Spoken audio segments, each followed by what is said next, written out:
Good morning. Good morning, Panther fans. How we doing? You guys do anything interesting last night? Anything? I don't know about you, and I saw somebody in the comments at a recap say this exact thing.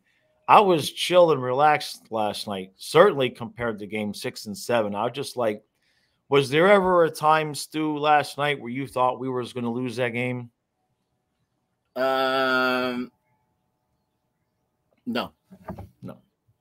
Yeah. It's for the Leaf fans that are watching. That is one of the scripts. There's been a few scripts for Panther games this year, but one of the scripts has been we get a lead, we lose the lead, and then we come back and win the game. As Stu is massively freezing up on me, and it's not my internet because I'm Ethernetted in. So hopefully you're good to go. I'm fine on this end. Okay. All right. But no, my heart started racing a little bit. And then when Verhage scored, I was feeling pretty good. Right. But I did tell you, early in the morning when we were planning everything and and the Billy interview and whatnot, I said the fact that we didn't have like a 2 or 3 day rest period, that right. we were, that we flew right from Boston to Toronto and basically had the night's sleep, and then the game like the next day, boom, boom, that we were just gonna be like, I almost like that because it's like the streak keeps going. It's right. Like time. There's no time to think. Right. It's just time to play, and that's exactly what happened. So. Right. To that point. Nice. You're really breaking up, bro. You're breaking up on me. You break it like they say in Jaws. You're breaking up. It's your end, bro. It's not my end, bro. I'm not on Wi-Fi. Ethernet doesn't do what you're doing. It's your Wi-Fi. Remember, we had this problem one time before when you were outside. It's not a big deal. We're getting your audio, but visually, you're really, really choppy. So when the schedule came out for the rest of this series, when it finally came out, I looked at it and I said, does the league want the Panthers to win? Because now we can empty the tank. And I'm going to give you the stat as to why, because I said it, and then I wanted to back it up and make sure what I was viewing was correct. We have 2 days of rest before game 3.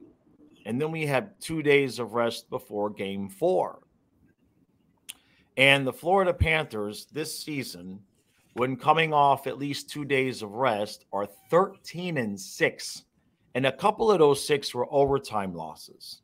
So I think what happened last night was, especially in that first period, I think that we got energy from seeing that schedule because they know that they can empty the tank, so to speak, on games 1 and game 2, because we are going to have 2 days off before each home game. If Leaf fans had any complaints about that, I would certainly understand, because with the game that we play, that heavy style, that extra day of rest for our guys is not what the Leafs wanted at all. Because you saw it last night, that first period. And then we kind of backed off a little bit because we didn't have as much energy. But what we did in that first period, when we get rest, it's going to be the whole game like that. Yeah, well, let's talk about how we came out. We came out like we needed to come out. I don't know exactly, the exact minute or seconds or whatever, but that Bennett elbow or whatever, first penalty. I mean, they could have let that go, but they didn't. All right, so that puts us in the hole. When did that happen? Like first minute in the game? It was less than 2 minutes in, yeah. Yeah, I mean, that's just like typical. Yeah. So, and we got really lucky. Well, we didn't get lucky. We got lucky in the fact that Bob, it goes either way. Right. Bob either lets in a softie, 5-0, or he's like, boom, the switch is on, he's in the zone, and that's really good for us. Yes. And that's what happened. Yep. And then Forsling trips a guy, and then we got another penalty to kill, and we do that. And then Bob just, from then on, I was like, I think this is going to be a good one. You could tell early Bob was seeing the pucks because there was a couple of those shots from out far where there was a lot of traffic, and he was just like, boom, I got it with my glove. You could just tell he was absolutely in the zone last night. Yeah. Especially on the deflections, which, you just need very quick reflexes. And I mean, he was just on. And when Bob's on, and I always say 4-goal Bob, we get 4 goals for Bob. Yeah, right. We usually win the game. Yep. And the other thing is, look, the thing that carried over in this series so far, one game, but that we saw during Boston is let's be honest. And I'm going to clarify. No team ever won the Stanley Cup without a lot of puck luck during the playoffs. Oh, yeah. And so far, I know we could say it. We're allowed to talk about it. So far, it just dribbled wide. It goes off the knob of his stick. It goes off his shoulder and just glances the crossbar and goes over the net instead of in the. That's been our experience so far. Yeah. So we'll just leave it at that. But yes. It's, doesn't take anything away because that's in the playoffs. That's what it takes. That's the difference. A lot of times, definitely got to have puck luck. Right. And you're right. We've had it. So I just don't want to, jinx things, but yeah, no, we're good. We're good. We're playing basically the same. Yeah. That's our game. That's it. Right. Yeah. Dump and chase and win the battles and look for mistakes. And, when you're playing such a high pressure, aggressive forecheck, and I'll say it again and again and again. When you're a defenseman, and it happens with our defensemen too. When you got a couple of guys barreling down on you and they're going to hit you through the boards and you're going to take some punishment, it's like, let me get rid of this thing quickly. Yes. And you're not thinking, you're just like, let me get rid of it so I don't get hit and hurt. Right. I mean, it's human nature. And that's what's happened. I mean, in Game 7, Bruins coughed it up a couple of times, like bang, bang in the net. And that's what happened last night. Right. On several occasions. A couple of occasions we had opportunities that we didn't bury, but they were there. Yeah. But, that first goal again, that Cousins, Bennett, Kachuk line is now pretty much solidified. The chemistry's there. They're obviously, been playing with each other, practicing with each other. So, like you said, who would have thought Nick Cousins would fill in that left wing role? And thank God that it has, because that now has, we're able to have the Luosterainen, Reinhardt, Lundell line, and then the Barkov, Verhaeghe, and, Duclair. And so, but that first goal that Chucky made he made the same kind of move that he made on the goal in Game 7. Was it Game 7? I don't know. Same type of move. And he basically, Mitch Marner was the man that was covering him. Yeah. And Mitch Marner he blew the coverage, allowing, Chucky to get that shot off. But again, perfectly placed off the pad, bounces out to Cousins, and Cousins did a good job pushing off the defenseman that was covering him. And it really wasn't much of a shot. It was like a knuckleball backhand, but hey, I'll take it. One thing I'm noticing, especially a lot last night, is, and this is pure coaching because I'm seeing everybody do it. It's hard to describe, but as the puck is going into the corner or along the boards, as the Panther player is getting to the puck, all of them are, right as they're getting to the puck, they're shifting so that the guy coming in behind them, the opponent, is going to get their back. Everybody, as they're getting to the boards, the Panther player is shifting to protect the puck and getting there first and shifting to give the opponent their back instead of like going into the boards and having an even like head-to-head type of fight. I watched it multiple times last night, and it's definitely obvious that they're being coached that way.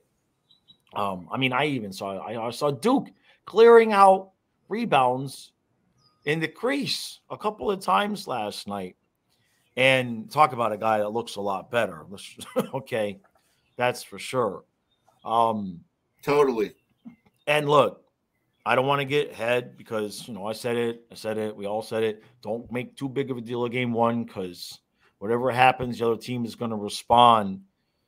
But I think now, because all I saw, and I mean all I saw from non-Panther people after the Boston season, Boston choked. Oh, God, they kept making mistakes. It's like there wasn't any mention about why they was making mistakes. I think now that more people are watching because it's Toronto and there's less series, I think people now are starting to realize, oh, that's why. That's what happened to Boston. Yeah, and they don't want to say it. Right. They just don't want to say that the Panthers were the better team. Right. I mean, Boston fans, can you honestly look me in the face and tell me that the Bruins were the better team in that playoff series? No, I don't. And Eric made a good point about the age, like the age of the players and all the, let's put it this way, the wear on the tires. Bergeron, Marchand. Yeah. I mean, those the Krejci, Pasternak. I mean, they're not old. Right. But, these guys have played a lot of hockey. But that's going to be different. All right, so we're doing a game review. So let's continue on. Right. Out of nowhere, just, games going on. We're pressing, Samsonov made some really good saves. 5 or 6, I think, could have gone in. That one, what I think, who said it? Not sure if Kachuk said Lundell, but there was one where Lundell, all he had to do was lift it. Easy for me to say. Right. But he made that save. Anyway, so Ekblad gets the puck at the net. Shoot. You never know what's going to happen. Yep. Double deflection. Yeah. First it deflects, knees deflected it, and then, Benny and the Jets get a little hold of it, and boom, 2-0. Great. Yeah. Rolling along. 9 seconds later. 9 seconds. What happens? We lose the face-off, and then Matthews made a great play. He comes barreling in off the board and then stops. Right. Spins around, and I call him Aaron Eggplant because his hockey IQ is like an eggplant. Oh boy. He loses. There's 3 guys, and watching the NHL Network or the ESPN, the replay, where they have the telestrator and Ryan Callahan, perfect. There were 3 Panther plays. There were 2 that were right near the puck going after Matthews. And then for some unknown explicable reason, which it's not unknown to me, it's just he's got bad hockey IQ. Ekblad, instead of going and going towards the goal to cover any possible rush, he's another one that drifts towards the puck watching. Yeah. And sure enough, Matthews puts a perfect pass. This kid Nees, who scored his first goal ever. Yeah, I know. Kid's fresh out of college, only a few weeks. And both Bennett and Ekblad have a chance to bury this kid. I mean, hit him, knock him off the puck. Instead, they do the Keith Yandel, well, let me poke check and see if that works. And, of course, the kid, didn't make it on his first attempt, but he spun around and now it's 2-1. That momentum, after we got that second goal, there was deafening silence in the arena. Right. If they had been able to just play for a little bit, and at least, have that momentum stay on for a little bit, who knows? But they score, the arena lights up, and the crowd's going nuts, and the Leafs are now back in the game. Yep. And I don't know, the second goal was, Mark Stahl blown coverage. So that's, those 2 guys Mark Stahl and Aaron Ekblad with their speed, they're getting beat every single time Right. a Leaf tries to go around them. 99.9999%, they're blowing by these guys easy. Right. So somebody's got to cover for them. But all right, so now we're 2-2, and now you could take the next goal. At that point, I wasn't feeling worried. I was lifting. I wasn't feeling worried, and I just knew. I knew, and so Toronto in that period was really trying to respond to the hitting, and it ended up backfiring on them. And I'll talk about that after. But Duke's at the line, at our line, and he's got his head down trying to figure out what to do, and he gets blasted.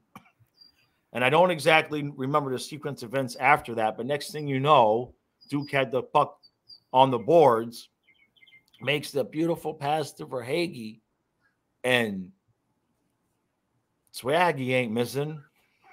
Swaggy ain't missing that. Soon as I saw who it was, I'm like, it's 3-2. There wasn't any nerves like if it was Barkov or Kachuk or anybody else. You knew. And I mean, that wicked shot got it past his glove. And Samsonov had his glove in the right position. And Swaggy's shot was just too quick for him. Yeah, instead of shooting it above the glove, he shot it below the glove. But great play by Barkov, by the way.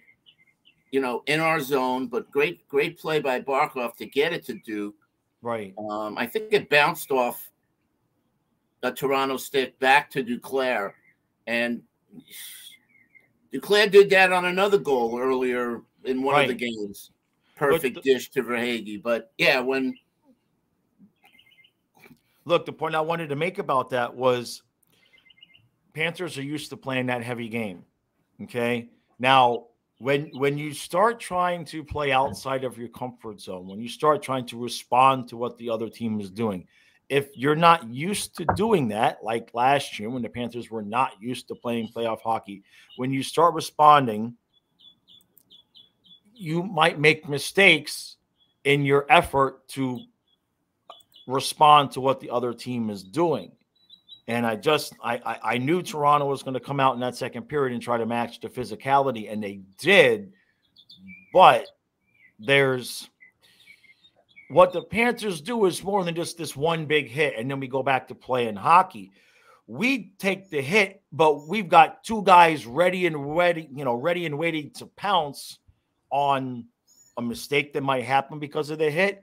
Or you'll notice if guys go for the steal or go for the hit and they miss, and the opponent ends up moving, on with the puck, we've got guys ready to cover for them as well, because everybody is playing the same system. So the Leafs trying to respond with physicality, yeah, they're going to get some big hits, but as a unit, they're not used to that kind of physicality. And when you have hits like that, you don't know where the puck is going. You can lay the hit, right?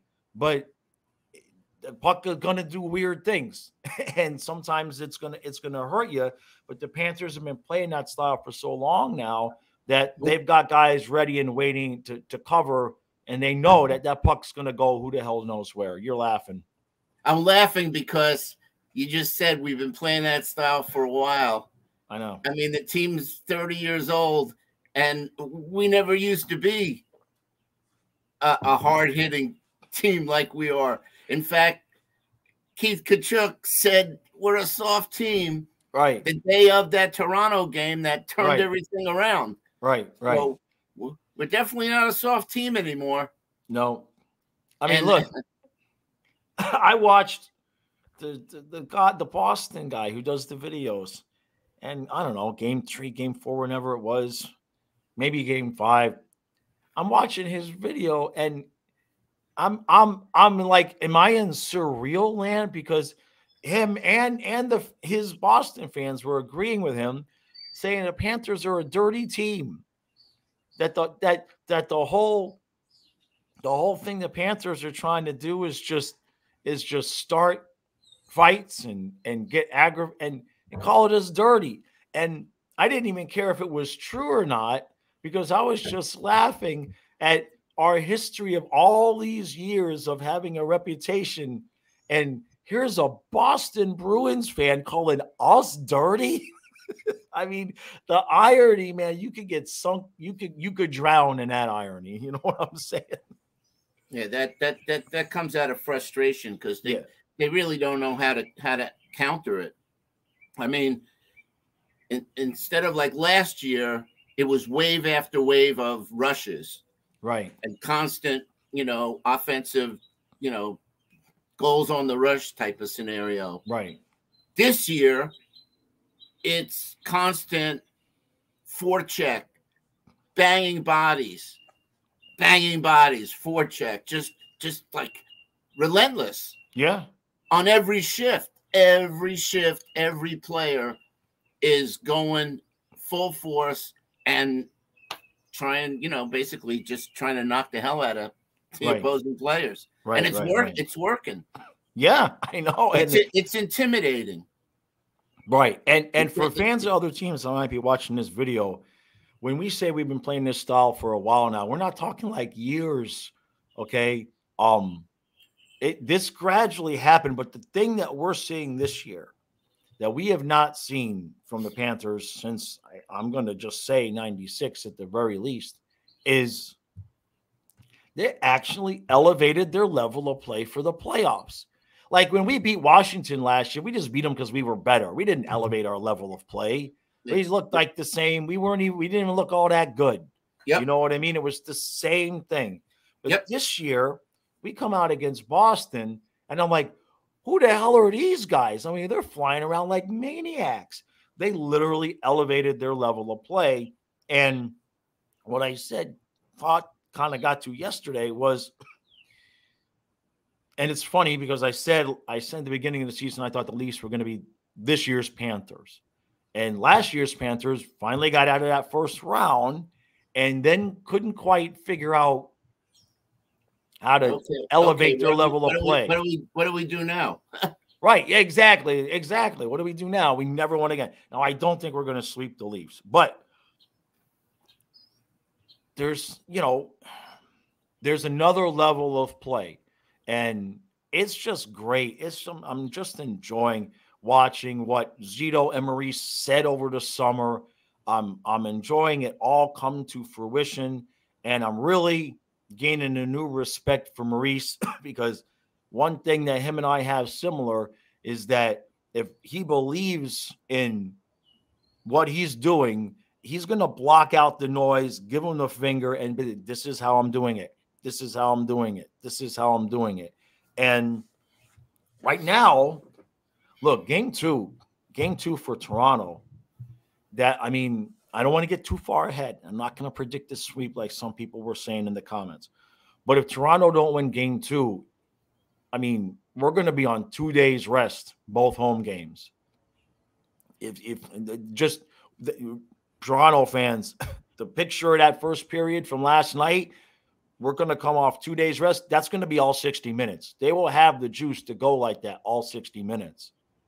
So a lot of similarities, man. But, I wasn't expecting that last night. I thought you saw the recap. I predicted Toronto 4-2.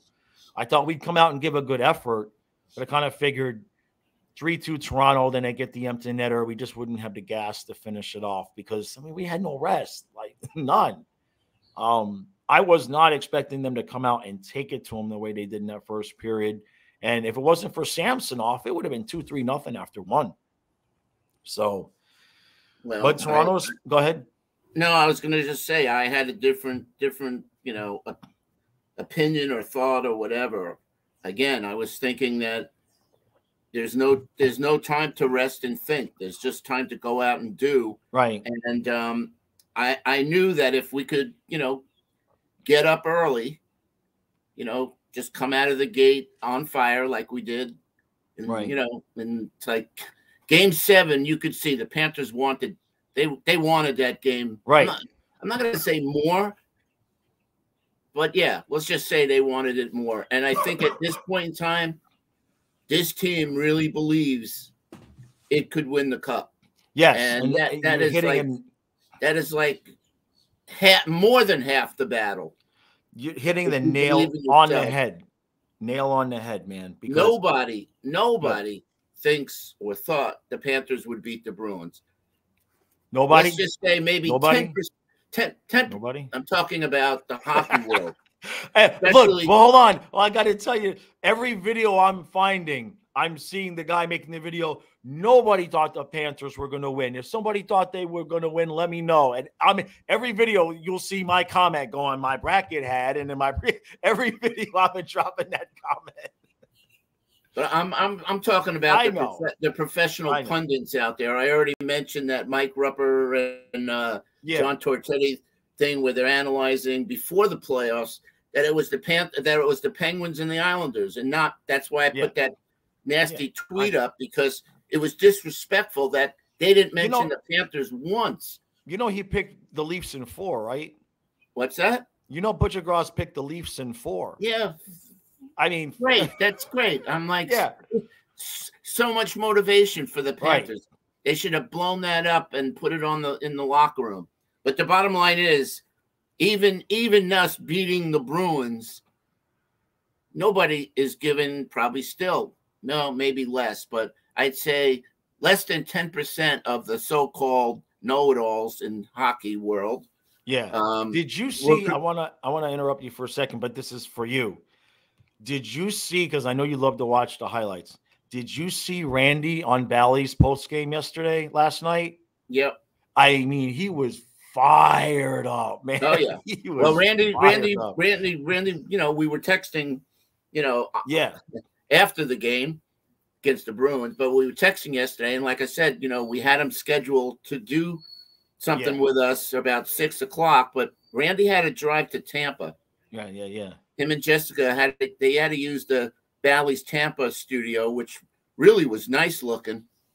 The background and the lighting and whatnot. Yeah. But he had to you know, cancel because he was running late. But Randy was fired up, and you know, we basically said same formula, just stick to it. Yeah. So the fact that we won game 1, I think some of these guys, they either kind of sort of have to stick with their original prediction, or now they have to realize, you know what? Maybe Florida's, well, not maybe. Florida's for real. Yeah. I mean, PK Subban on the post-game ESPN thing, I mean, he came right out and said the Panthers wanted it more. Right. The Panthers outplayed the Leafs. Well, the Panthers I don't want to get too far ahead, but the Leafs are where we were last year. It was like we won a round, and then the emotion of that, man. I mean, I'm not saying we're going to sweep, but we never won again. And now the Panthers are like, yes, screw that. We've already been there, done that. We want the cup, you know, because they already lost in the second round. Nothing less. That's a new hashtag. Nothing less than the cup. I'm going to put that out there today. But I watched a video before we started today. This Craig Button, is another analyst, said something about, well, how do you beat the Panthers? And that's shutting down Kachuk, and that they need to figure out, they need to put pressure on our left defense, meaning Mahura and Stahl, and then they need to put like a 2-man pressure on Kachuk in the right corner. Because I said everything goes through Kachuk, and it does. And then if they could shut him down, I mean, there was 2 men on him when he made the play behind the net in Boston, and that's my answer. Right. Did no matter what any team did, you're just going to leave somebody else open. Gretzky, did they? Hey, has anybody stopped McDavid from doing his thing? Right. It just all right. So put 2 guys on Kachuk. Yeah. There's going to be a Panther free somewhere. Then it's going to be open. Good luck with that. Right. No, so, it's true. So now we're forcing the Leafs to play our game. Yeah. And doesn't that sound good? Because we ain't never done that as a Panthers. Never done that. Okay? And as long as we have Vezina Bob, we're gonna win. We're gonna win this series. I know. You know, I'm just he was crazy good last night. I hope and pray that there's no injuries, that we're just good. Because if we're okay physically, right? And Bob was he was forced to be in the zone from early. the first minute. But it's good that he was getting a lot of heavy bombardment, right? Because it just forces him to be in that zone. Yeah, we got to watch it though. I think so many. Last point. Yeah. So many of those quote unquote soft goals that just made us cringe this year. When Bob, a minute into the game, or 2 minutes into the game, that's Bob not being like totally mentally 100% in the game. Yeah. Now, two things I want to mention. While Bennett was given that high stick, that whole scrum that went on in front of the net at the end, at the end, when with the 40 seconds left, when that was John Tavares right in front, left alone, and Bob gloved him. So now the other thing is one thing I will say we need to keep an eye on, because it happened in the opening shift of overtime game 7, and we saw it happen last night, which is face-offs at center ice. There's something there, because remember, 8 seconds into overtime, Pasta had that shot, basically a breakaway, and Bob stopped it. So there's something there on those face-offs at center ice that the other teams are seeing, because that's 2 games straight. We've lost that draw, and the other team has, Toronto got the goal. So and one of the analysts dissected that and said that they're spreading the gap. They call the gap between the defensemen by doing A, B happens, and the way they spread out. They're spreading out the the Panthers defense, and gapping right up the middle. But I'm sure Maurice, just like Sheldon Keefe's going to be looking at video. Maurice is going to be looking at video too, showing these guys what not to do. And the one other thing that ESPN broke down was on the Montour goal. Tkachuk, man, and they broke it down. It's so damn smart, so damn good. He gets the puck, and he skates backwards towards the net, draws the defense towards him, gives it to Montour, who's got a wide open lane, because everybody had moved towards Tkachuk, because they know it don't matter that he's skating backwards. He could turn it around and pop it in the net if he wants to. Just hey, Eric. I know, man. I know. Off the chart. That was the beauty of Gretzky. Yeah. Gretzky, you could see, why does he have, 5,000 assists? Right. Because, there's certain players, very few, that have a chessboard in their head and see 2 moves, 3 moves ahead. You couldn't ask for a better one-timer setup than it was perfect speed, whatever. But, all right, so let's segue and talk about Montour, who's just he's on another planet right now. Yeah. He's got so much confidence that give him the puck. just give him the puck. Yeah, just shoot. Just keep giving him the puck, man. Just shoot, man. And it's funny because what Maurice said was that the key to Montour getting in this groove was putting him out there on the power play. That's what Maurice said. Well, we were calling for that. Yeah. For a while there, get Ekblad. Ekblad's not a quarterback of the power play. He's just very unsure of himself. Like, talk about confidence level. Right, right, right. You know, that's the difference. I mean, I hate to say it, but I'll say it. Ekblad's like scared to like have the puck near him or have it on his. He's like, Yeah, you know, he's not nearly, you could see it. I mean, forget the skills. He doesn't have the confidence that, I mean, remember before the injuries, man, he'd be skating around in circles and stopping and starting and moving through and he's just not, you know, I think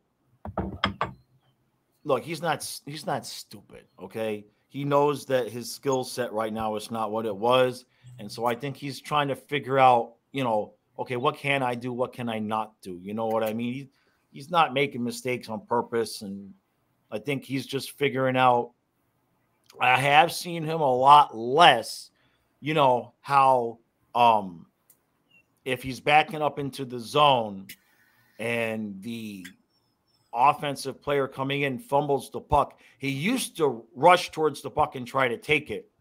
And then he started missing and getting beat or whatnot. I've seen him stop doing that, where he's just playing the position. Now, unfortunately, he's giving them enough room and then he's getting walked around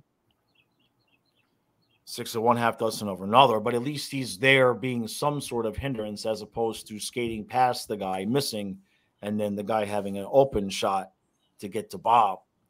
But alrighty, man. Let's go to game 2. I'm ready. When do we start? What time is the game? What time's puck drop? Can we play at noon? Yeah, I want to point out another thing. I think Forsling is playing hurt. In fact, I know he's playing hurt because he's not the Forsling that we normally see out there, and he's making mistakes that he would not normally be making. I mean, he's not. I mean, how many times do you see Forsling before this? You know, the playoffs, whatever, would take the puck behind the net and just zip by somebody and head up ice. He's losing it. He's losing a lot of those, you know, behind the net stuff. So I really like to know what's going on with him. But remember, I mean, the dude is he's blocked so many shots in that run up to the playoffs. You know what I mean? I mean, did you see the list of what the Tampa Bay injuries were? I mean, it's like Braden Point was basically playing with broken ribs and shit. I mean, it's crazy what these guys do. Bergeron. You know? Bergeron. Yeah, a herniated disc in his back. If we had what Bergeron had, we'd be laying in bed going, you know what I mean? He came back with a herniated disc. Yeah, Jesus. Hockey players are just a rare breed of athlete. Right. But listen, whatever's working. Whatever's working. We're up 1-0. Yeah. We got that one game, but you know what? Let's take game 2 and really put them in a hole. Yeah, and that's the last thing I'll say is that the game 2, that is, I'm not going to say it's the entire series, but if Panthers win both in Toronto, it's going to be rough. It's going to be rough for Toronto to come back from that because we're going to get all that rest before the home games. I can't believe it. I saw that, and I'm like, because I was full on expecting some kind of craziness. You know what I mean? We're like, well, we're sorry, but with the schedule, we had to play at home back to back. You know what I mean? Like, you know, and instead they gave us 2 days off in between each home game. Yeah, I don't understand that. They start the series basically the next day. Right. I kind of sort of knew that the first home game would be on Sunday, and you would think that the next home game 4 would be on Monday. I think one of the things that's going on is not just coordinated with the rest of the teams, but they don't want to compete with the Heat, who are also in the playoffs. So now that the Panthers are a relevant team, we have enough play with the league to say, hey, look, let's make sure that, you know, and the NHL doesn't want to be competing with the NBA playoffs either, right? And to have 2 teams playing in the same market, if they can avoid it, they're going to avoid it. So I think that was part of it. And good on them, because in years past, that wouldn't have happened. We would have got the finger, nobody cares about the Panthers anyway. You know what I mean? So I think that's probably part of it, because that's the first thing I saw in the comments when the schedule was released. Is a lot of people happy that there was no conflicts with the Heat. So that's that. So, all right, Panther fans, Leaf fans, I know you guys are watching. That's cool. That's cool. We appreciate it. Game two is I don't want to say it is the series, but No, just like the Panthers last night with the Lightning against game two, we lost both at home to start the series. If when you lose both at home to start the series, man, it's gonna be rough, because that crowd in Sunrise, if we come in up 2-0, so I expect a completely different game from Toronto. I'm sure that they're gonna. The only play that they have is to try to outspeed us, is to employ their speed to the point where they're going to have to go hardcore speed the entire game and try to wear us down in the third period from our forecheck and try to win it then. That's the only thing they can do. They can't match us. They can't match our heavy game. I don't think anybody can at this point. The Panthers are playing like a 5-man unit. Everybody's out there. Doesn't matter who's on the ice. The Leafs are going to have to find a way to exploit the speed difference, because that's the advantage they have.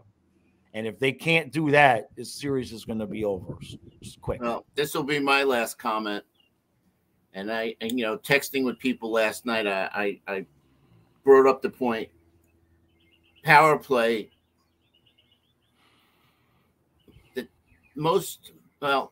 Let's just say the average percentage of success on the power play is anywhere between 25% and 30%. Right. So what did we have? 5 penalty kills last night? Yeah. I don't know what we had in Game 7 against the Bruins, but so let's just use the number 4. So out of 4 power plays, you should score on 1. Right.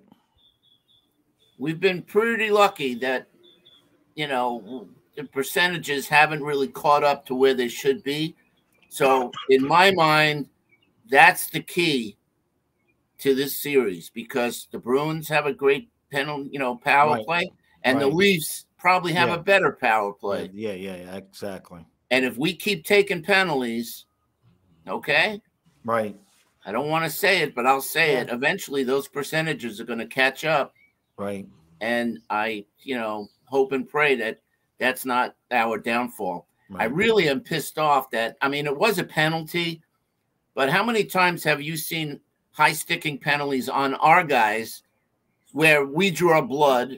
And I'm happy they called that. They didn't call that penalty on the ice. To call it. And then, what they get? Pressure from the crowd and pressure from the TV analysts or whatever, and they call it after the fact? That's bullshit. I don't care. I'm glad they called the penalty. I'm glad they called the penalty, because there's legitimately, the Leafs should have had a 2-man advantage the last 40 seconds. And I'd rather they had the advantage and we closed it out than hear 2 days how the Panthers got lucky because they should have had a 2-man advantage for the last 40 seconds and the refs didn't. I'm totally fine with, and if it worked the opposite way, man, we'd be screaming. And so, you're not wrong in your analysis, but me personally, I'm happy they did it the way they did, because we killed it off and we won it legitimately at the end. That's important to me right now. So, all right. Well, the good thing about that is you're not wrong, but I'm just happy. You can ice the puck and not have it called icing. So right. So hey, listen, Baba Booski, man, Bubba. Just keep it going, bro. Yep. All right, ladies and gentlemen, we appreciate all the support. I will be back later with the podcast. We do a podcast Monday through Friday, 1-hour podcast for YouTube members and Patreon supporters. Links are in the description. Memberships start at $3 a month. I appreciate that support. The podcast will be back later, and then Kyle and I will be streaming Carolina versus the Devils tonight. That's going to be fun. Those streams, the non-Panther streams, are always a party. We're very, very relaxed. I get my blankie. it's a fun time. It really is. So thanks to everybody for the super chats last night. Yeah. Exactly. Yes. Much appreciated. Absolutely. All right, guys. We'll see you again later soon. You know what I'm trying to